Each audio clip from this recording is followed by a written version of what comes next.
போன வகுப்புல இலிங்க புராணம் என்ற பகுதியில லிங்கத்தை வழிபடுவதற்கு உண்டான முழு முதல் பொருளாக கொண்டு யாரெல்லாம் வழிபட்டார்கள் என்று பார்த்து கொண்டு வந்ததுல சண்டேஸ்வர நாயனாரை அறிமுகப்படுத்துவதற்கு உண்டான பகுதியாக இது பேசப்படுகிறது. நேற்றைய முன்தினம் மற்றொரு பேராசிரியரோடு பேசிக்கொண்டிருந்த பொழுது இந்த திருமந்திரம் பற்றின ஒரு விவாதம் வந்தது. அவர் பெரும் பேராசிரியர், அவர் திருமந்திரத்துல தோய்ந்த ஈடுபாடு கொண்டவர். வேற ஒரு தொலைக்காட்சி நிகழ்ச்சிக்காக ஒரு 20 நிமிடமாக திருமந்திரத்தை பேசுதற் பொருட்டு சென்று வந்தவர் இங்க வந்திருந்தார். ஒரு விவாதம் ஏற்பட்டது.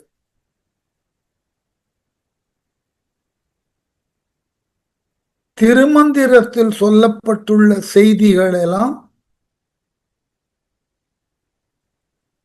பிற்கால நிகழ்வுகளை இவர் பதிவு செய்திருப்பதாக தெரியவில்லை.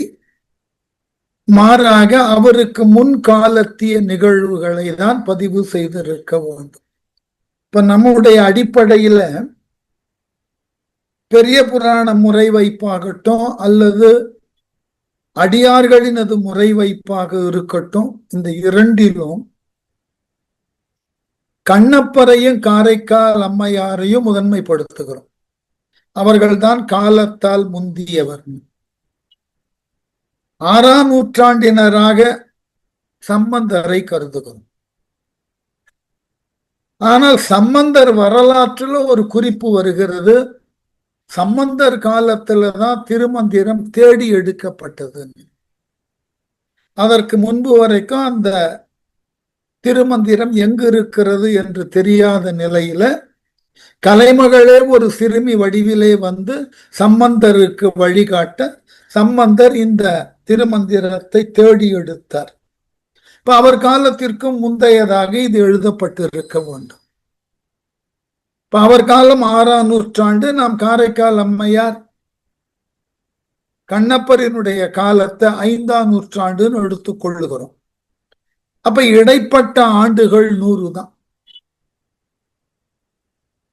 ஆனால் திருமந்திரம் ஆண்டினுக்கு ஒரு பாடல் வீதம் 3000 ஆண்டுகள் திருமூலரால் உரைக்கப்பட்டதுன்னு ஒரு குறிப்பு. அவர் நிட்டை கைகூடி அமர்வதினால ஆண்டினுக்கு ஒரு முறை விழிப்பார், விழித்ததன் பிறகு ஒரு பாடலை சொல்லுவார், மீண்டும் நிட்டை கைகூடும். இவ்வாறாக 3000 ஆண்டுகள் இருந்ததாக ஒரு குறிப்பு சொல்லப்படுகிறது.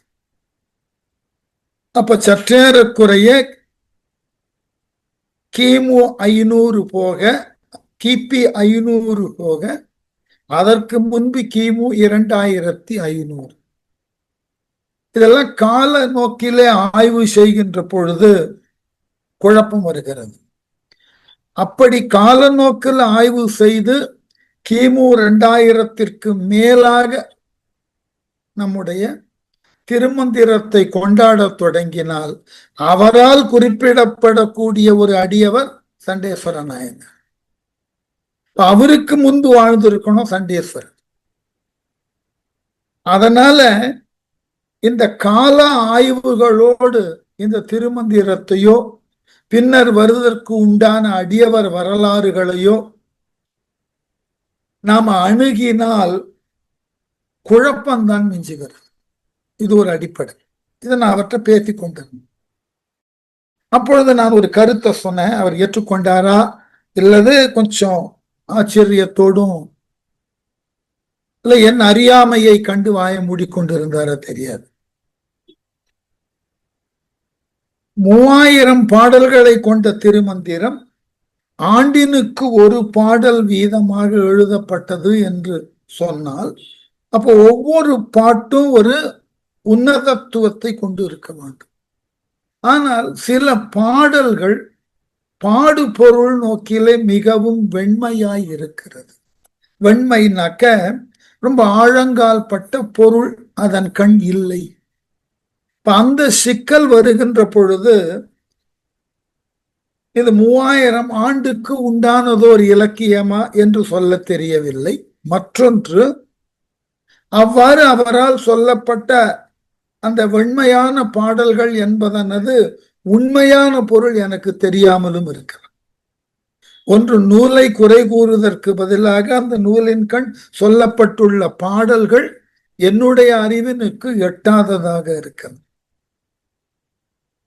ஏன் என்று கேட்டால், இப்ப நாம படிக்கக்கூடிய சண்டேஸ்வரரினுடைய பாடலும் இதன் மூலமாக அடியவருக்கு என்ன சொல்ல வருகிறார்? பக்தி என்பது இவ்வாறுதான் இருக்க வேண்டுமா, அல்லது எதனையும் கடந்து நிற்கக்கூடிய நிலைதான் பக்தியினது தொடக்கமா? இல்ல பக்திமையில் ஈடுபடுகின்ற பொழுது ஒருவன் தன்னை மறத்தலும் தன்னை சார்ந்திருக்கக்கூடிய உலகை மறத்தலும் தனக்கு உளதாகிய உறவுகளை மறத்தலும் தான் பக்தியினது முழுமையுமான வெளிப்பாடா? தெரியல. இந்த பாடலை பாருங்க, அப்பதான் இந்த பாடலினுடைய நோக்கிலேயே சில விளக்கங்களை நாம் தந்தாக வேண்டும். உருவது அரி தண்டி ஒன்மணல் கூட்டி அறுவகை ஆண் ஐந்தும் ஆட்டத்தன் தாதை செருவகை செய்து சிதைப்ப முனிந்து மறுமழுவால் வெட்டி மாலை பெற்றானே. அதாவது உருவது அரிது அண்டி, நான் இதைத்தான் செய்ய வேண்டும் என்று எண்ணி, எப்படியா வார்த்தையை குறிப்பிட்ட, நான் இந்த பிறவியில் இதைத்தான் செய்ய வேண்டும் என்ற தெளிவு எனக்கு எப்பொழுது ஏற்படும் என்று கேட்டால், நான் சென்ற பிறவியிலே செய்த தவ முயற்சியால் இந்த பிறவியிலே நான் இதைத்தான் செய்ய வேண்டும் என்கின்ற தெளிவு எனக்கு இருக்கும். அதனாலதான் உருவது அறி, இனி என்ன நடக்க போகிறது என்பதை அறிந்து அதை முன்கூட்டியே உணர்ந்து அதற்கு ஏற்றாற்போல் நான் செயல்படுகிறேன் என்றால், இவ்வாறு செயல்படும் அறிவானது எனக்கு எப்படி கிடைக்கிறது என்றால், நான் சென்ற பிறவியிலே மேற்கொண்ட தவத்தினால், சென்ற பிறவியிலே செய்த தவத்தின் முதிர்ச்சியால் எனக்கு கிடைக்கிறது. அப்ப நாம இந்த பிறவியில நம்மால மேற்கொள்ளப்படக்கூடிய எந்த ஒரு செயலும் இந்த பிறவினுக்கு உரியதாக இல்லை. இந்த பிறவிக்கு முன்பாக மேற்கொண்ட பிறவிகளிலே நாம் கை கொண்ட தவம், அந்த தவங்களினால் பெற்ற முதிர்ச்சியினால் நான் இதனை செய்ய வேண்டும் என்ற எண்ணம் கொண்டு மணல் கூட்டி, மணலை ஒன்றாக சேர்த்து ஒரு லிங்கம் சமைத்து அறுவகை ஆண் ஐந்தும் ஆட்ட, அறுவகை ஆண் ஐந்தும் நக்க, அறுவகை நக்க பிறவிதோறும் வருவதற்கு உண்டான பாவங்களையெல்லாம் அறுக்கும் வகைன்னு அர்த்தம். அறுவகை ரெண்டு பொருள் இந்த இடத்துல. ஒன்று, இறைவனை அறிதற்கு உண்டான 6 வகை. செய்யுள் இலக்கணத்துல அது குறைத்தல் விகாரமா அறுவகைன்னு மாறும். அதாவது வேதங்கள் 4, அந்த வேதங்களின் வாயிலாக இறைவனை அறிந்து கொள்ளுவதற்கு உண்டான அங்கங்கள் 6. இந்த அங்கங்கள் 6ஐயும் இங்க குறிப்பிடுகிறார். அதோடு அறுவகை என்றால் நாம் பிறவிதோறும் நாம் செய்த பாவங்களை அறுக்கக்கூடிய வகை. எதனை செய்தால் நம் பாவங்கள் போகும் என்ற உண்மை அதை தெரிந்து ஆண் ஐந்தும் ஆட்ட, ரொம்ப அழகான விஷயம். ஆண் ஐந்தும் ஆட்டன்னா பசுவினது 5 பொருள்கள், பஞ்சகவ்யம்னு பேர். அந்த பசுவிடமிருந்து பெறக்கூடிய 5 பொருள்களையும் கொண்டு அந்த சிவலிங்கத்திற்கு ஆட்ட என்றால் அந்த சிவலிங்கத்தை இந்த அபிடேக பொருள்களினால் அர்ச்சிக்க, பாலினை ஊற்றி, நெய்யினை ஊற்றி, பசுவினது சிறுநீர், பசுவினது சாணம், தயிர் இவைகளை கொண்டு, இந்த ஐந்தினை கொண்டு இறைவனை வழிபாடு செய்தல் ஒரு மிக உன்னத வழிபாடு என்று கருதி இருக்கிறார்கள். ஆகவே பஞ்சகவ்யம் என்று பெயர். ஆட்ட அவ்வாறு அவன் செய்து கொண்டிருந்த பொழுது தன்னுடைய அன்றாட வழிபாட்டினுக்கு உரிய பாலெல்லாம் கிடைக்காது போக மகனார் என்ன செய்து கொண்டிருக்கிறார் என்பதை காண வந்த தந்தையார் தன் மகன் மணலிலே லிங்கம் செய்து பசுவினது பொருள்களை கொண்டு அபிடேகம் செய்வதை கண்டு சினந்தார். ஆகவே தாதை செரு வகை செய்து சிதைப்பு, எவ்வாறாயிலும் இவனை தண்டிக்க வேண்டும், இவனால் வழிபடக்கூடிய சிவலிங்கத்தை நீக்க வேண்டும். செரு வகை செய்து, இங்கதான் ஒரு சின்ன குழப்பம்.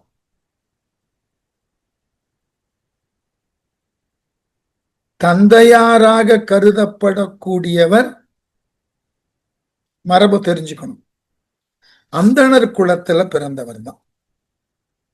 செங்கலூர்னு ஒரு ஊர், அந்த ஊர்ல வைதீக அந்தண மரபிலே பிறந்தவர் எச்சதத்தன் ஒருத்தர். அவருடைய மனைவி பவித்திரைன்னு பேர். இருவருக்கும் ஒரு மகவு பிறந்தது, விசாரசர்மன் பேர். இளம் பிராயத்திலேயே கல்வி கேள்விகள் எல்லாம் சிறந்து விளங்கி அவரது இல்லத்தில் இருந்த பசுக்களை மேய்ப்பான் ஒருவனிடம் மேய்க்க அனுப்ப, அந்த மேய்ப்பான் அந்த பசுவினை கோல் கொண்டு தாக்க, நீ பசுவினை இவ்வாறு மேய்ப்பது முறையன்று, பசு ஆனது இறைவனுக்கு சமமானது, ஆகவே இனி பசுக்களை தானே மேய்ப்பதாக முன் வந்து பசுக்களை அனுதினமும் மேய்ச்சல் வெளிக்கு அழைத்து சென்று அவைகளை மேய விட்டு மாலையில அழைத்து வரக்கூடிய பணியை தானே விரும்பி ஏற்றுக்கொண்டார். யாருன்னு கேட்டா விசாரசருமன் என்கின்ற அந்த சிறுவன். இந்த பசுக்களின் மீது இவர் காட்டின அன்பினால இந்த பசுக்களுக்கு இவர் மீது ஈடுபாடு என்பது விளங்கினது குணம். அதனால இவருடைய இல்ல பசுவோடு மற்றைய அந்தணர்களும் தங்கள் பசுவினையும் சேர்த்து அனுப்பினார்கள். எல்லா பசுக்களுக்கும் இவர் மீது ஈடுபாடு. அந்த மேய்ச்சல் வெளியில பசுக்கள் மேய்ந்து கொண்டிருக்கின்ற காலத்துல அந்த பசுக்கள் எல்லாம் விசாரசர்மன் மீது ஈடுபாடு கொண்டு அவரை பார்க்கின்ற பொழுதெல்லாம் தங்களினுடைய பால் அமுதை சிந்தத் தொடங்கின. அந்த பால் அமுதத்தை கொண்டு ஒரு மணலால் லிங்கம் செய்து அதில் அந்த லிங்கத்திற்கு அபிடேகம் செய்வது என இவர் முன் வந்து தொடர்ந்து அதை செய்து கொண்டிருக்கிறார். மேய்ச்சல் வெளியிலிருந்து மீண்டு வரக்கூடிய பசுக்கள் எல்லாம் இல்லம் சென்று முறையாக பாலினை தராது, கறக்கின்ற பொழுது போதுமானதாகிய பால் இல்லை என்ற செய்தியை எல்லோரும் ஒருவருக்கொருவர் பகிர்ந்து கொண்டு இத விசாரசர்மனினுடைய தந்தையாகிய எச்சதத்தனிடம் சென்று முறையிடுகிறார்கள். அவர் இது என்ன நடக்கிறது என்பதை பார்ப்பதற்கு அந்த மற்றைய அந்தணர்களிடம் வாக்கு தருகிறார். நாளையிலிருந்து இந்த தவறு நடக்காமல் நான் பார்த்து கொள்ளுகிறேன் என்று சொல்லி வழக்கம் போல மாடுகளை எல்லாம் விசாரசர்மன் ஓட்டிக்கொண்டு செல்ல, அவனுக்கு முன்பாக ஒரு மரத்தின் மீது ஏறி அமர்ந்து தன்னை மறைத்துக் கொள்ளுகிறார் எச்சதத்தன். அந்த மரத்தின் கீழாக மணலால் லிங்கம் செய்து வழிபாடு தொடங்குகிறார் விசாரசர்மன். பசுக்கள் எல்லாம் தாமாக அங்கு வந்து பாலினை பொழிகிறது. இதை பார்த்தவுடனே விசாரசர்மனுக்கு கோபம். தன்னுடைய மகன் சிவலிங்கத்திற்கு பூஜை செய்கிறான் என்று தெரிந்தும் தடுக்க முற்பட்டு சத்தமிடுகிறார். ஆனால் வேறோர் உலகிலே இருந்து கொண்டு இருக்கக்கூடிய விசார சர்மன் தந்தையாரினது சொல்ல காதுல வாங்கல. அதனால கோபம் கொண்ட எச்சதத்தன் மகனை தண்டிப்பதற்கு பதிலாக மகன் செய்து கொண்டிருக்கக்கூடிய பூஜையை தடுத்தார். ஆயினும் தொடர்ந்து பூஜையை விசார சர்மன் செய்ய முன்வர இந்த லிங்கம் இருந்தால் தானே அவன் பூஜை செய்ய என்று அந்த லிங்கத்தை உதைக்க கால் எடுத்தார். தனக்கு ஒரு தடை வருகிறது, அதை விலக்க வேண்டும் என்பதற்காக மாடுகளை மேய்ப்பதற்குண்டான கோலை கையில் எடுத்தார். அந்த கோல் கோடரியாக மாறியது. தந்தையின் காலை வெட்டிட்டார். தனக்கு இடையூறாக வந்தது தந்தை என்று தெரியல அவருக்கு. ஆயினும் தன்னுடைய சிவபூஜைக்கு இடையூறாக இருந்தவர் என்ற நோக்கத்துல அது தந்தை என்றும் பாராமல் 2 கால்களையும் வெட்டிட்டார். உடனே அவருக்கு ரொம்ப மகிழ்ச்சி. யாருக்கு? விசார சர்மருக்கு. இனி நாம் மேற்கொண்டு செய்யக்கூடிய வழிபாட்டினுக்கு இனி யாரேனும் இடையூறு செய்தால் இந்த கோடரி கொண்டு அவர்களை நாம் விலக்குவோம். ஆகவே நாம் தொடர்ந்து இறை வழிபாட்டை மேற்கொள்ளுவோம்னு நினைத்த பொழுது வானவெளியில இறைவனது குரல் கேட்டது.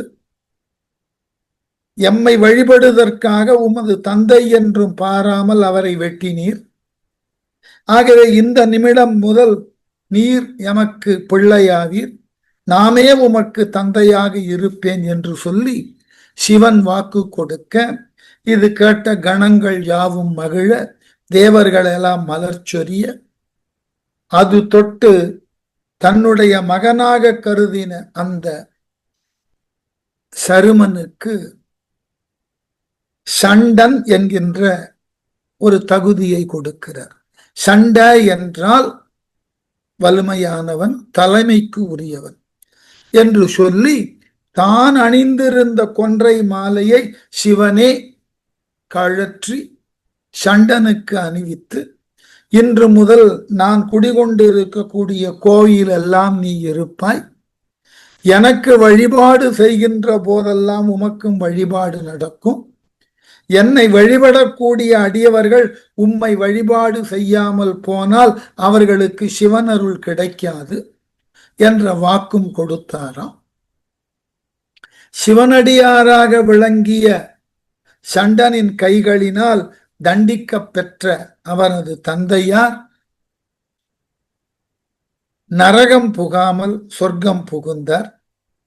ஆகவே இவரை ஒரு நாயன்மாராக மட்டும் கருதி இவரது பெருமையை பேசுவதோடு நில்லாமல் சிவன் கோவில்ல சிவனை வழிபாடு செய்கின்ற போதெல்லாம் இவரையும் சேர்ந்து வழிபாடு மேற்கொண்டால் அன்றி சிவனருள் கிடைக்காது என்று மற்றைய அறிஞர்கள் சொன்னது கூட பெரிய விஷயம் அல்ல. சிவ வழிபாட்டிற்கு இடையூறு விளைப்பாரை ஒருத்தல் பெரும் சிவ புண்ணியமாம் என்று இதனால் விளங்குகிறது என சேக்கிழார் குறிப்பிட்டார். அதனாலதான் பல அடியவர்கள் இந்த சண்டேஸ்வரரை பற்றின குறிப்புகளை தருகிறார்கள். தோல் நோக்கத்துல மாணிக்க வாசகர் எழுதுகிறார், தீ தில்லை மானி சிவகருமம் சிதைத்தானை சாதியும் வேதியன் தாதைதனை தாளிரண்டும் சேதிப்ப ஈசன் பற்றினவா தோல் நோக்கம் என்று மாணிக்க வாசகர் சண்டேஸ்வர நாயனாரை குறிப்பிடுகிறார். அதனால இந்த அடிப்படையில தான் இந்த பாட்டுல அறுவகை ஆனைந்தும் ஆட்ட தன் தாதை செருவகை செய்து தந்தையினுடைய கால்களை வெட்டி சிதைப்பம் முனிந்து கால்களை சிதைத்து தந்தையின் மீது தன் கோபத்தை காட்டி மழுவால் வெட்டி கையிலே மழு ஆயுதத்தை கொண்டு தந்தையின் காலை வெட்டி சிவபெருமானால் பாராட்டப்படக்கூடிய அளவினுக்கு அவரே மனமு வந்து தனது கொன்றை மாலையை எடுத்து இவருக்கு அணிவிக்கக்கூடிய சிறப்பை பெற்றான். இப்போ இது மாதிரியான புராண குறிப்புகள்ல நமக்கு இருக்கக்கூடிய ஒரு இடர்பாடு, பக்தி என்கின்ற ஒன்றின் காரணமாய் பெற்ற தந்தையினை தண்டிக்கலாமா? நாம மரபு ரீதியாக என்ன சொல்லிக் கொண்டு இருக்கிறோம்? மாதா பிதா குரு தெய்வம் என்று. இப்ப குருவினுக்கு மேலாக தந்தையை வைத்திருக்கிறோமே, அந்த தந்தையை ஒருத்தல் எந்த விதத்தில் நியாயம்? எந்த அடிப்படையிலாவது தந்தை என்று ஒன்று வந்தால் அல்லது ஒரு உறவு வந்தால் தனையனாகிய மகன் தந்தையை தண்டிப்பது எவ்வாறு? இந்த கேள்வி கொஞ்சம் உறுத்தலான கேள்வி. இது முறைதான? நேற்று மதியம் வரைக்கும் என் வீட்டுல ஆசாரியார் வேலை கொஞ்சம் நடந்து கொண்டிருந்தது. அது முடிகிற வரைக்கும் ஓய்வெடுக்க முடியாது என்பதனால தொலைக்காட்சிய பார்த்து கொண்டிருந்தேன். அதுல ஒரு நிகழ்வு, நீயா நானா என்ற ஒரு நிகழ்வு, பல பேர் பார்த்திருக்கலாம், நேற்றும் கூட பார்ப்பதற்கு வாய்ப்பு இருந்திருக்கலாம். ஒரு தந்தை மகன் உறவை பற்றின நீயா நானாவா அல்லது வேற ஏதோ தெரியாது, மன்னிக்கணும், தந்தை மகன் உறவை பற்றின ஒரு விவாதமா போச்சு. அதுல ஒரு மகன் சொன்னார், என் தந்தையார்கிட்ட இருந்து நான் நிறைய கற்றுக்கொண்டேன் நல்ல விஷயங்கள், ஆனாலும் என் தந்தையார் மது அருந்துவது எனக்கு பிடிக்காது. அவர் மது அருந்தி விட்டு வருகின்ற பொழுது நான் அவரை கண்டித்து இருக்கிறேன், சில நாள் அவரை நான் தண்டித்து இருக்கிறேன், அடித்திருக்கிறேன், உதைத்திருக்கிறேன் என்று பொதுவெளியில சொன்னார்.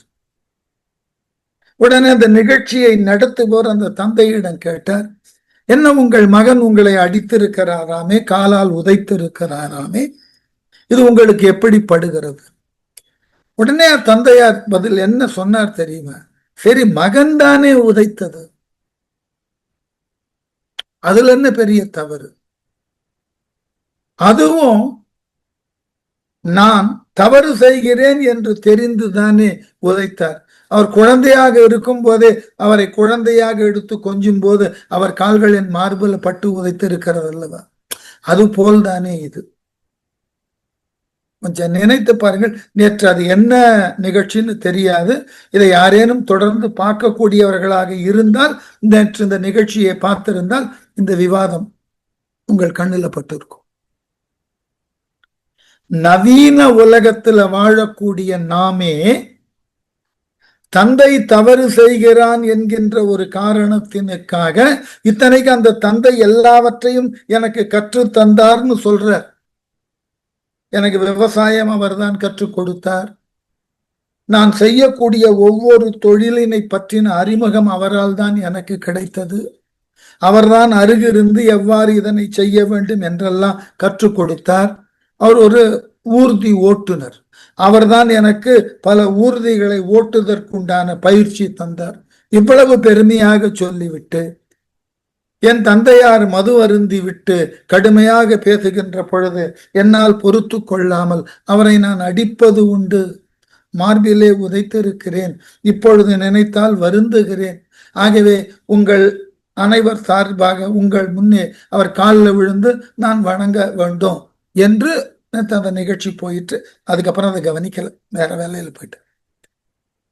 அப்போ இன்றைய நடைமுறையில கூட தந்தை ஒரு தவறு செய்தார் என்கின்ற ஒன்றினுக்காக தனையன் அவரை தண்டிக்க கண்டிக்க முன் வருகிறான்னா, இதே சில 100 அல்லது சில 1000 வருடங்களுக்கு முன்பு சண்டேஸ்வரர் என்கின்ற ஒருவர் தான் மேற்கொண்ட சிவ வழிபாட்டினுக்கு தடையாக யாரோ ஒருவர் உள்ளிடுகிறார். அது யாரு தந்தைன்னு கூட தெரியாது.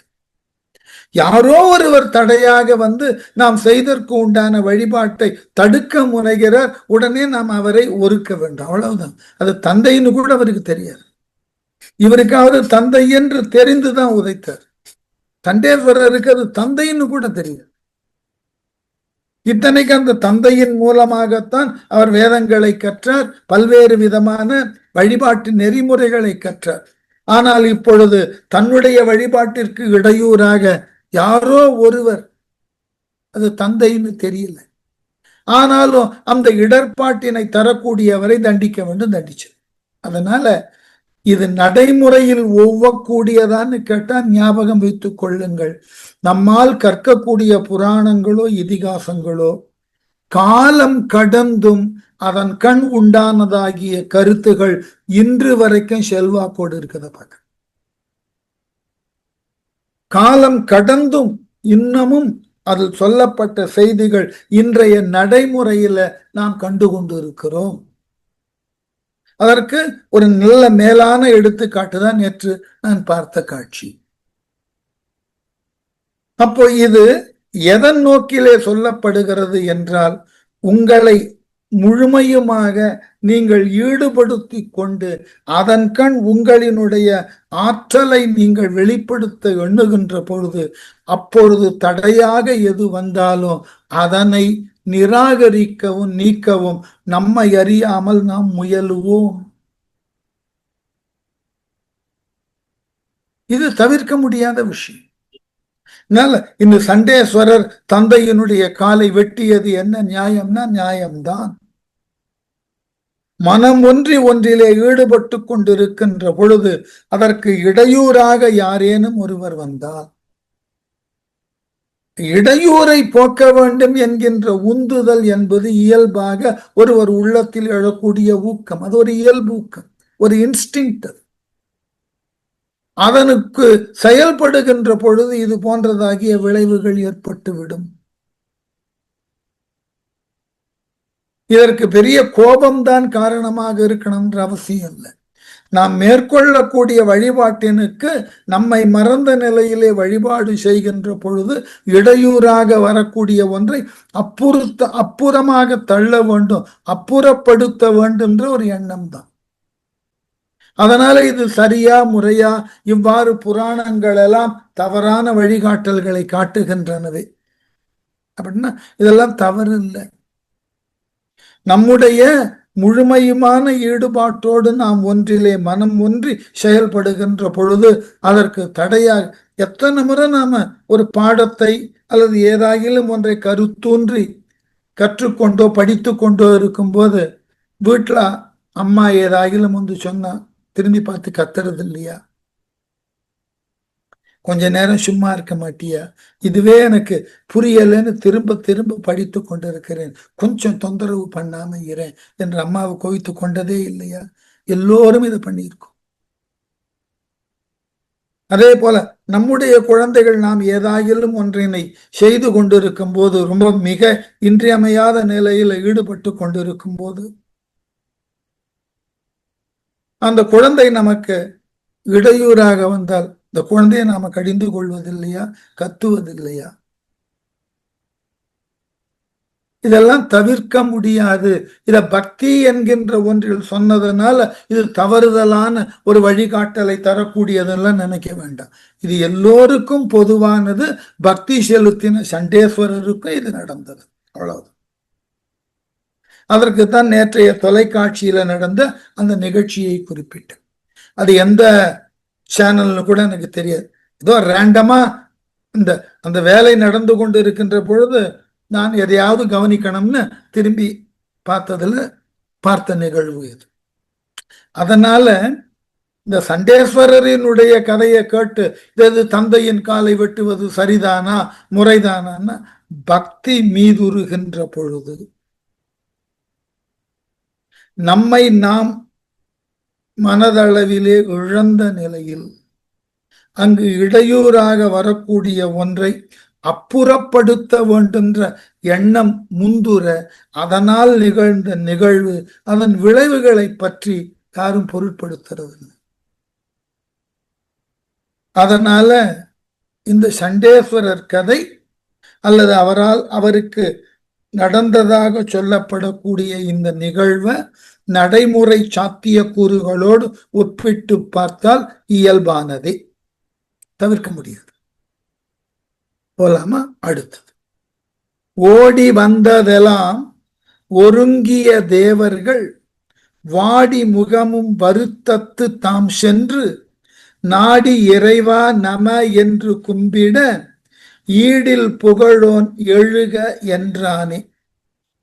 ஓடி வந்து எல்லாம் ஒருங்கிய தேவர்கள், தேவர் பலரும் பற்பல காலங்களில் பற்பல துன்பங்களை அடைந்து அவைகளையெல்லாம் நீக்க வேண்டும் என்று சிவபெருமானிடம் தொடர்ந்து முறையிடுகிறார்கள்.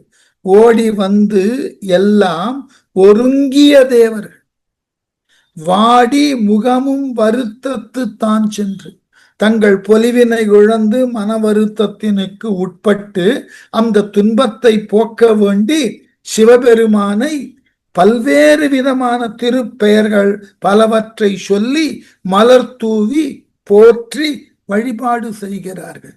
நாடி இறைவா நம என்று, நமன்னா என்னை காணு பொருள், நான் உண்ணவனாய் இருக்கிறேன், என்னை காப்பாற்று என்று தேவர்கள் முறையிட்டு கும்பிட வழிபாடு செய்ய ஈடில் புகழோன் எழுக என்றானே. இணையில்லாத புகழுக்கு உரிய அந்த ஈசன் அந்த தேவர்களினது துன்பங்களில் இருந்து அவர்களை நீக்கி அவர்களுக்கு மேலானதோர் வாழ்வை தந்தான். ஆகவே சிவபெருமானை வழிபடுதலினால் அம்மை நன்மை பெற்றாள், சண்டேஸ்வரன் நன்மை பெற்றான், அடிமுடி தேடிய நாரணனும் பிரம்மனும் நன்மை பெற்றான். அது மட்டுமல்ல, பல்வேறு காலங்களில் தேவர்கள் சிவனை வழிபட்டு தங்களது துன்பத்தை போக்கிக் கொண்டார்கள். இப்படிப்பட்ட அந்த சிவன் லிங்க வடிவத்திலே இருந்து தொடக்கத்தில் எல்லோருக்கும் அருள் பாலித்தான். அடுத்த புராண குறிப்பு தக்கன் வேள்வி. இந்த தக்கன் கொஞ்சம் நிறைய செய்தி சொல்லணும்.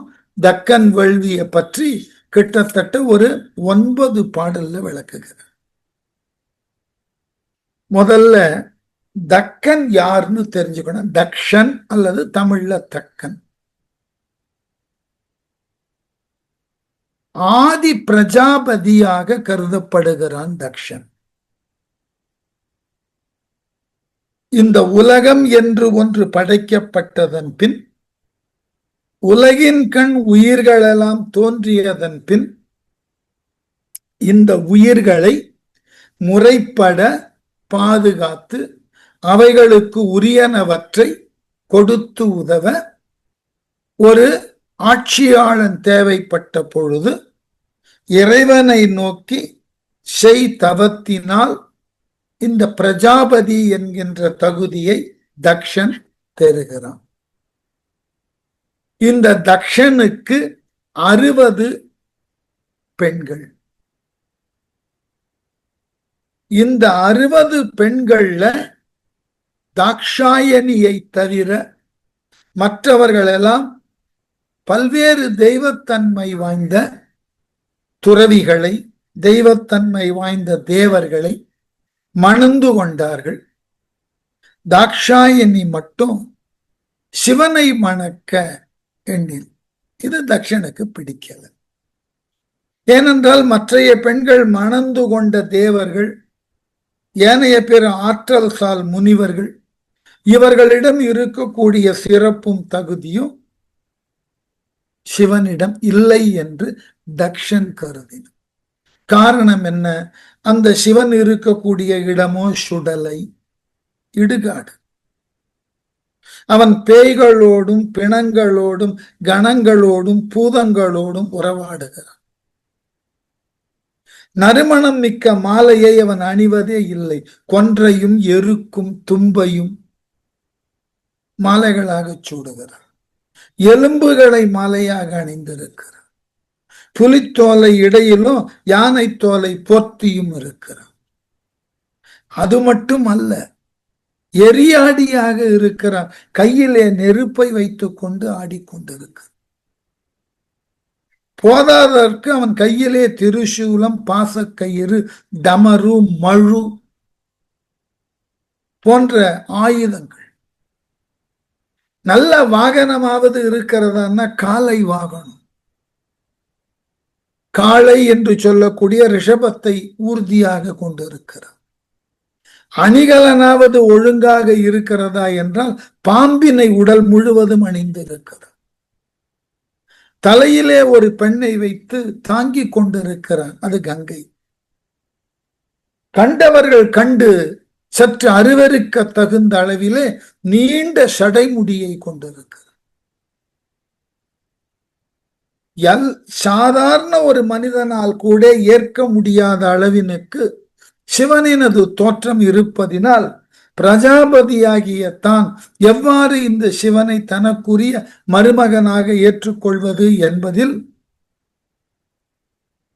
தக்ஷன் கவலைப்பட்டது நியாயம்தான். அது குறை சொல்ல முடியாது. இன்றளவும் அதுதானே. பெண்ணை கொடுக்கக்கூடிய பெற்றோர்கள் என்ன பார்க்கிறார்கள்? அந்த மணமகன் நன்கு பொலிவாக இருக்கிறான, நல்ல பதவியில் இருக்கிறான, நல்ல ஊதியம் பெறுகிறான, அவன் இருப்பதற்கு ஒரு நல்லது ஒரு இல்லம் இருக்கிறது, இதெல்லாம் தானே பார்க்கிறோம். இதுல ஒன்று கூட சிவனிடம் கிடையாது. அப்ப இவனிடம் தன் பெண்ணை எவ்வாறு கொடுப்பது என்று எண்ணியிருந்த காலத்துல தாக்ஷாயணி முடிவு பண்ணிவிட்டால் சிவன் தான் தனக்குரிய துணைவன். ஆகவே தந்தையை எதிர்த்து சிவனை திருமணம் செய்து கொண்டு வாழ்ந்து கொண்டிருக்கிறார். அந்த நேரத்துல இந்த பிரஜாபதியாக இருக்கக்கூடிய தக்ஷன் ஒரு குறிப்பிட்ட கால இடைவெளிக்கு பிறகு ஒரு பெரிய வேள்வி செய்யும். தன்னுடைய தகுதிக்கும் தான் வகிக்கக்கூடிய அந்த பிரஜாபதி என்கின்ற பதவிக்கும் அந்த வேள்வியை செய்து தனது ஆற்றலை, தனது ஆளுமையை உறுதிப்படுத்திக்கும். இது அந்த காலத்துல ரொம்ப இயல்பாக நடக்கக்கூடிய ஒரு வேள்வி. இப்ப மன்னன் தன்னை சக்கரவர்த்தின்னு அறிமுகப்படுத்தி கொள்ளுகிறான்னா உடனே அஸ்வமேத யாகம் செய்து 4 திக்குகளிலும் குதிரையை அனுப்பித்து அதை யாரேனும் தடுத்தால் அந்த நாட்டு மன்னனோடு போர் செய்து இது முடிஞ்சதுக்கு அப்புறம் ராஜசூய யாகம் செய்யறது. இதெல்லாம் அந்த காலத்துல அவர்கள் நம்பி ஏற்றுக்கொண்ட வேள்விகள். அது சரியா முறையான இப்போ உட்கார்ந்து பேசக்கூடாது. அவர்களுக்கு அது தேவைப்பட்டது, அவர்கள் நோக்கில் அது சரி என்று பட்டது மேற்கொண்டார்கள். இப்படியெல்லாம் வேள்வி செய்தால் பயன் உண்டான்னு கேட்டா அன்றைய சூழல்ல அவற்றினுக்கு பயன் இருந்தது. ஞாபகம். அது இன்றைய சூழல்ல பயன் உண்டான்னு கேட்டா அது செய்யக்கூடிய சூழல் எது என்று அறிந்து அந்த சூழலிலே இந்த வேள்வியை செய்தால் பலன் இருக்கலாம். நான் வேடிக்கையான ஒரு செய்தியோடு சொல்லுவேன். இசைத்துறையில ஏ.கே. பழனிவேலுன்னு ஒருவர் மிகச்சிறந்த தவில் வித்வான், ஹரித்வார மங்கலம் என்ற ஊரை சார்ந்த. ஒரு முறை அவருக்கு விழா எடுத்த பொழுது சென்னை கிருஷ்ணகான சபையில இந்த விழா எடுக்கப்பட்டது. இல்ல நானும் கலந்து கொண்டேன். அந்த விழாவினுக்கு உண்டான முக்கிய ஆதரவாளர்கள்ல ஒருவர் தமிழகத்தை சார்ந்த சிட்டி யூனியன் வங்கியினுடைய தலைமை செயல் அலுவலர் காமகோடி. அவர் பேசும்போது சொன்னார், தன்னுடைய ஊர் பெயரை சொல்லி, நான் இளம் பிராயத்தில் அங்கு நிறைய நாதஸ்வர கச்சேரிகளை கேட்டு இருக்கிறேன். வீதிகளில் எல்லாம் நாதஸ்வரம் வாசித்து வருவார்கள். கேட்டு பரவசம் அடைந்திருக்கிறேன். அவர் கோனேரி ராஜபுரம் பகுதியை, கும்பகோணம் பக்கத்தில். அதனால நான் கேட்டு இருக்கிறேன். அதுபோல சென்னையில் இவ்வாறு வீதிகளில் எல்லாம் நாதஸ்வரம் ஒலிக்க வேண்டும் என்று அவர் ஆதங்கத்தை சொன்னார். ஏற்புரை வழங்க வந்த பழனிவேலு ஐயா அவர்கள் மாதிரி காமகோடி அவர்கள் சொன்னார்கள், அது சென்னையில் எல்லாம் நடக்காதுன்ட்டு. ஏனென்றால் கிராமங்கள்ல திறந்த வெளி இருக்கும். நாங்கள் நாதஸ்வரமும் தவிலும் வாசிக்கின்ற பொழுது அந்த ஒலி அப்படியே மெல்ல மெல்ல அலை அலையாக சென்று பரவி கொண்டே இருக்கும். எதிர்த்து வராது, எக்கோ வராது. ஆனால் சென்னை போன்ற நகரங்கள்ல எல்லா வீதிகளிலும் அடர்த்தியாக கட்டிடங்கள் இருக்கு. இதற்கு ஊடாக நான் என் கருவியை இயக்கினேன்னா அதனுடைய எதிரொலி இருக்க, என்னால் எழுப்பப்பட்ட ஒலி கட்டிடங்கள்ல பட்டு திரும்பி எதிரொலியாக வருகின்ற பொழுது என்னால் அதை தாங்க முடியாது, வாசிக்கவே என்னால் இயலாது. ஆகவே நீங்கள் ஏதாயிலும் இது போன்றதாகிய வீதி ஓரத்தில் கச்சேரிகள் கேட்கணும்னா இன்னைக்கும் நாம் நம்முடைய கிராமங்களுக்கு செல்லுவோம், அங்கு வாசிக்கிறோம், கேட்டு மகிழுங்கள். அப்போ ஒரு கருவிக்கே ஒரு சூழல் தேவைப்படுகிறது. அந்த சூழலை விட்டு விலகி பிரிது ஒரு சூழல்ல நாம ஒன்றை செய்தோம் என்றால் எடுபடாது. இதேதான் வேள்வி. வேள்வியை மேற்கொள்ளுவதற்கு உண்டான சூழல் பொருத்தமானதாய் இருக்க வேண்டும். பொருத்தமில்லாத சூழ்நிலையில் நீங்கள் மேற்கொள்ளக்கூடிய வேள்வி உங்களுக்கு நல்ல பலனை தாராது. பின்னாடி வேள்வியை பத்தியில அவர் நிறைய குறிப்பு தரப்போறார். அறிமுகமாக சிலவற்றை செய்து விளக்கிவிட வேண்டும் சொல்ற. வேள்வி செய்தற்கு சூழல் தேவை. அதனாலதான் வேள்வி செய்பவர்கள் வேள்வியில் அமர்ந்ததன் பிறகு வேள்வி முடிகின்ற வரைக்கும் அந்த இடத்தை விட்டு எழுந்திருக்க கூடாது. அதனாலதான் வேள்விக்கு தேவையானவற்றை எல்லாம் சேகரித்து தன் அருகிலே வைத்து கொண்டதன் பிறகு அவைகளெல்லாம் முறையாக இருக்கின்றனவான் சரி பார்த்ததன் பிறகுதான் வேள்வியை தொடங்குவார். இடையில எழுந்திருக்க கூடாது. இதெல்லாம் வேள்விக்காக விதிக்கப்பட்டுள்ள சட்டங்கள். இவைகளுக்கு உட்பட்டு அது எத்தகைய சூழலிலே செய்யப்பட வேண்டும் என்று விளக்கி இருக்கிறதோ அதற்கு ஏற்றாற்போல் செய்தால் வேள்வியினால் பலன் கிடைக்கும். எதை எங்கு செய்ய வேண்டும் ஒரு முறை இருக்கு இல்லையா? அது தெரியாமல் மற்றவர்களெல்லாம் இன்றைக்கு இந்த வேள்வி செய்வது வீண், பயனில்லை, அதனால் பொருட்செலவுதான் ஆகிறது, அதனால் ஓர் நன்மை விளைவதில்லை என்றெல்லாம் சொல்லுகிறார்கள். அதனை காட்டிலும் முட்டாள்தானே அதுவும் கிடையாது. நாம் ஏதாயிலும் ஒன்றை செய்ய வேண்டும்னா அந்த செயலுக்கு ஏற்ற சூழல் எங்கு செய்யப்பட வேண்டும் என்கின்ற அடிப்படை அறிவு நமக்கு இருக்கு இல்லையா? அதை மாற்றி செய்தால் அந்த செயல் நடக்குமா? அதேதான் வேள்வி. வேள்வி உண்மையானது, அதனை செய்வதனால் விளையக்கூடிய பல நன்மைகள் உண்டு. ஆனால் அந்த வேள்வியை முறையான இடத்திலே உரிய சூழலிலே செய்யணும். இதை நான் ரொம்ப வலிந்து கூறுவேன். ஏனென்றால் நம்ம முன்னோர்கள்லாம் வேள்வி செய்தது என்ன பயன், என்ன அதனால் பொருள் தானே செலவாயிற்று? இல்லை, நாம புரிந்து கொள்ள, அதாவது வடமொழியில சொல்லப்பட்டு இருக்கக்கூடிய பல்வேறு விதமான சொற்றொடர்களை நாம முறையாக பொருள் கொள்ளாமல் நம்முடைய குறை அறிவினால் அவைகளுக்கு பொருள் கூறுவதாக தவறுதலாக பல பொருள்களை முன்னிறுத்தி விட்டோம். இது ரொம்ப காலமா திட்டம் போட்டு செஞ்சிருக்கு. ஆனால் வேதங்களை எடுத்து படித்து பாருங்கள், தெரியும். அது அன்றைய நிலையில வாழ்ந்த மக்களினுடைய ஒரு நாட்குறிப்பு போல. அவர்கள் இதனை செய்து இவ்வாறு பயனடைந்தார்கள் என்று சொல்லி இருப்பார். இப்ப என்ன அடிப்படை? அதை நீயும் செய், அதனால் இன்ன பலன் கிடைக்கும், உண்மைதான். ஆனால் வேத காலத்துல வேதமே வாழ்க்கையாக கொண்டிருந்தவர்கள் ஒரு வேள்வி செய்தார்கள்னா அதற்கு உண்டான சூழல், அது எங்கு செய்யப்பட்டது என்பது போன்ற விவரங்களை பெற்று அதுபோல அத்தகு சூழலை உருவாக்கி அந்த வேள்வியை செய்தால்தான் பலன் கிடைக்கும், இல்லையா? நான் மீண்டும் மீண்டும் சொல்றது அதுதான். நமக்கு நல்லதொரு ஊறுகாய் வேணும்னா காயை கொண்டுதான் போடணும்,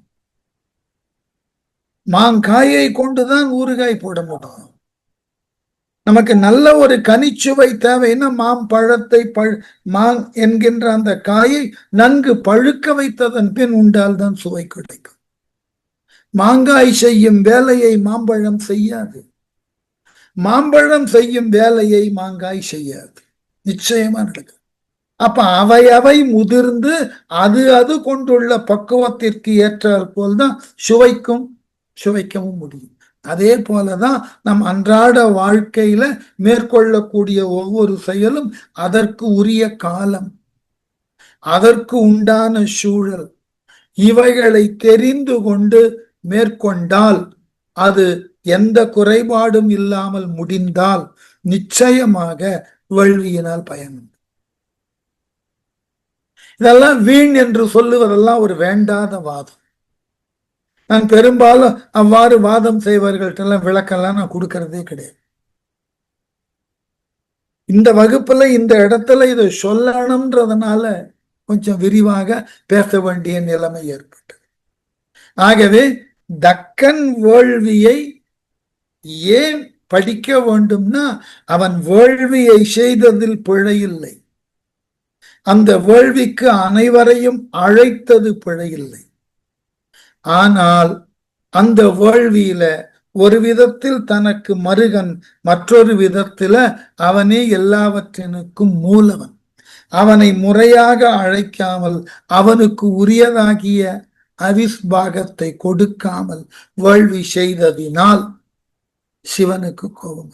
அதனால்தான் வேள்விய செய்கின்ற பொழுது இன்னாரை கொண்டு செய்ய வேண்டும்னா அவர்கள் அங்கு இருந்தாகணும், இல்லை என்றால் வேள்வி பூர்த்தியாகாது. அதுபோல இன்ன வேள்வியில இவைகளைத்தான் இட வேண்டும்ன்ற வரையறை இருக்கு.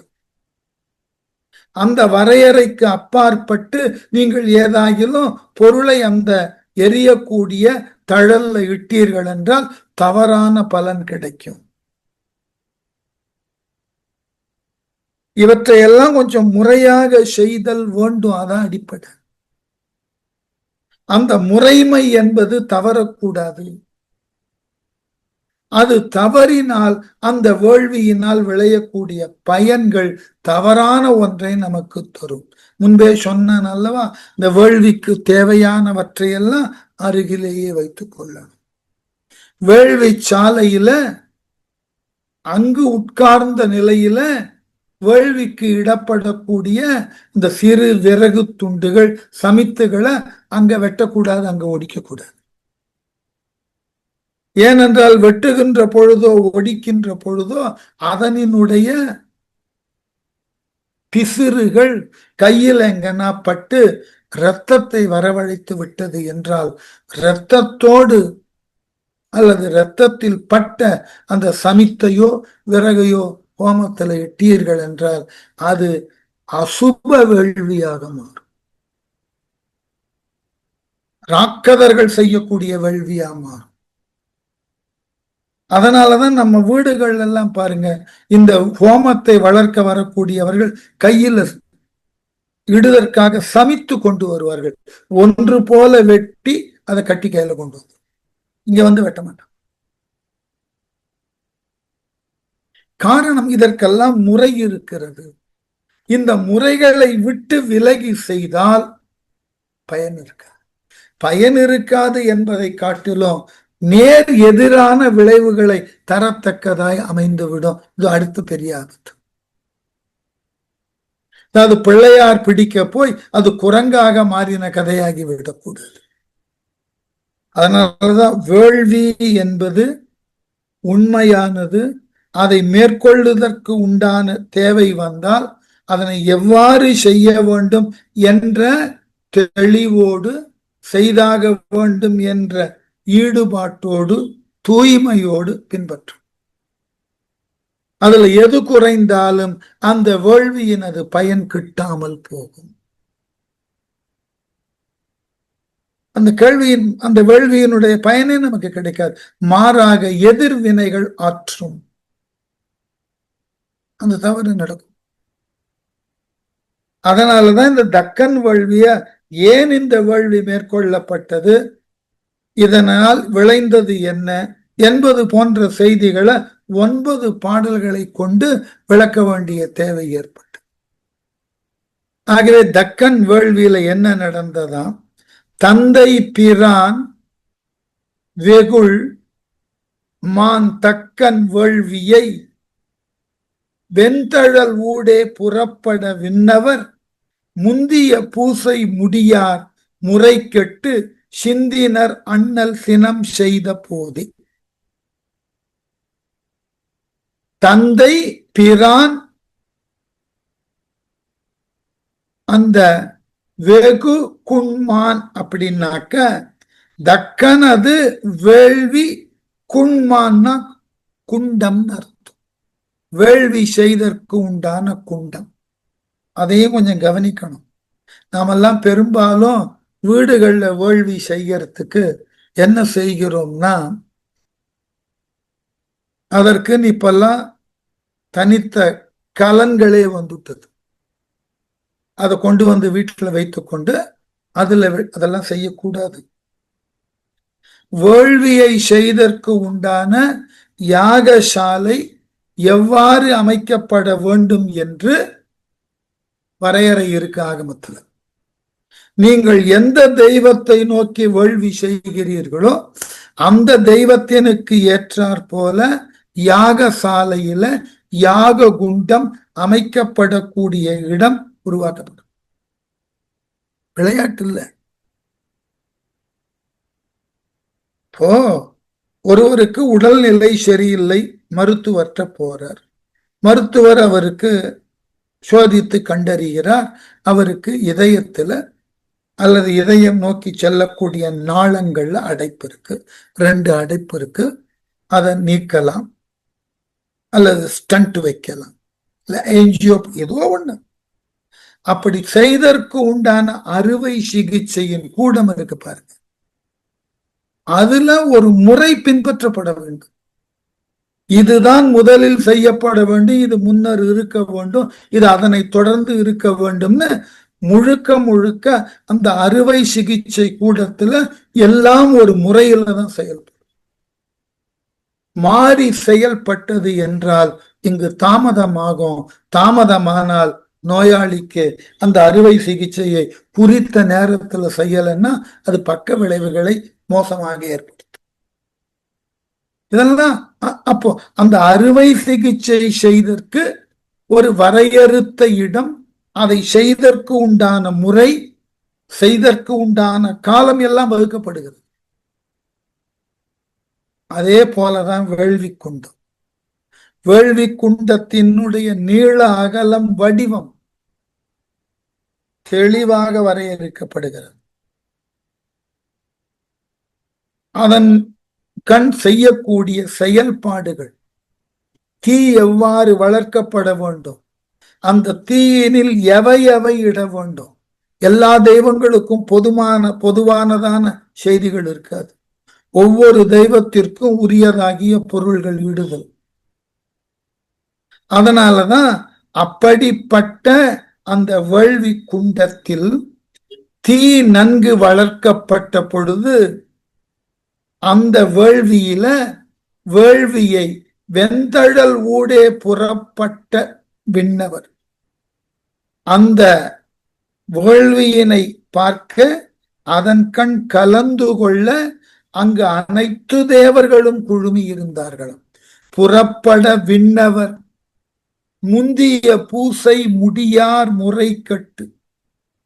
அவ்வாறு அந்த தேவர்கள் புறப்பட்ட பொழுது முதல் ஆகுதியை சிவபெருமானுக்கு செய்யுமாறு அறிவு புகட்டினார்கள். யாருக்கு? தக்கனுக்கு. அதனை ஏற்கொள்ளாமல் தக்கன் சிவனுக்கு உண்டான ஆகுதியை தாராமல் வேள்வியை முடிக்க திட்டமிட்டார். சிவனுக்கு என்னால் ஆகுதியை தர இயலாது, அதற்கு மாறாக நான் திருமாலுக்கு முதல் ஆகுதியை தருவதாக இருக்கிறேன். நான் சிவனை ஏற்றுக்கொள்ளவில்லை.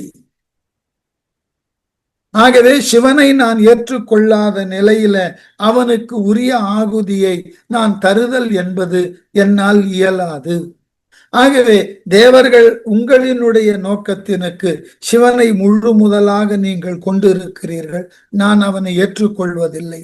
ஆனால் அடுத்த நிலையில் இருக்கக்கூடிய நாராயணனுக்கு உரிய ஆகுதியை நான் முதலாக தருகிறேன்னு இந்த தக்கன் முன்வர, இது கேட்டு சினந்த சிவபெருமான் தன்னின் கூறாக வீரபத்திரன் என்கின்ற ஒருவனை படைத்து அனுப்ப, அவன் சென்று தக்கனையும் அவனது தம்பி எச்சனையும் தண்டித்து அவர்களது சிரத்தை அறுத்து அந்த வேள்வியிலே வந்து கலந்து கொண்ட அத்துணை தேவர்களையும் இந்த வீரபத்திரன் தண்டித்தான். இத பல தேவார பாட்டு சொல்லுகிறது, திருவாசகம் சொல்லுகிறது, யாரையெல்லாம் வீரபத்திரன் அழித்தான் என்று. அதற்கு நிறைய நிறைய செய்திகள் ஒவ்வொன்றும் பல கிளைக்கதைகளாக பெருகுகின்றன. அதனால வீரபத்திரனை விடுத்து அந்த தக்கனது வேள்வியை சிவபெருமான் அழிக்க முன்வந்தான். அதனாலதான் இந்த வேள்வி என்பது இன்றியமையாதது. அதனை எவ்வாறு செய்ய வேண்டும் என்பதும் வரையறுக்கப்படுகிறது. அதனை யார் முன்னே செய்ய வேண்டும் என்ற தெளிவும் இருக்கிறது. அந்த வேள்வியில ஆகுதியை தருகின்ற பொழுது முதலிலே யாருக்கு ஆகுதியை தர வேண்டும் என்ற வரையறை இருக்கு. இதில் ஏதொன்றை மாற்றினாலும் மேற்கொண்ட வேள்வியானது முழுமையாகாது. அந்த வேள்வியினுடைய நல்ல விதமான எந்த பலன்களும் செய்தவரை மேற்கொள்ளாது. இது ஒரு நம்பிக்கைனா நம்பிக்கையாக வைத்துக் கொள்ளுங்கள். இதுதான் வழிபாட்டு முறை என்று எண்ணினால் வழிபாட்டு முறையாக வைத்துக் கொள்ளுங்கள். இல்லை, பண்டைய புராணங்கள்ல இது போன்றதாகிய கதைகளை உருவாக்கி இருக்கிறார்கள் என்று கதைகள் என்ற அளவிலே நம்பினாலும் நம்பிக்கொள்ளுங்கள். ஆனால் வேள்வி என்று சொல்ல தகுந்தன, அதற்கு வரையறை உண்டு. உரிய காலத்துல உரிய முறையில உரிய அமைப்பில் தான் செய்ய வேண்டும். அதை மாறி செய்தல் கூடாது. இதை தக்கன் செய்தான். அதனால் அவனுக்கு உரியதாகிய ஒருத்தலை சிவபெருமான் தன்னிலிருந்து உருவாக்கிய வீரபத்திரன் மூலமாக செய்து காட்டினான். அடுத்த பாட்டு.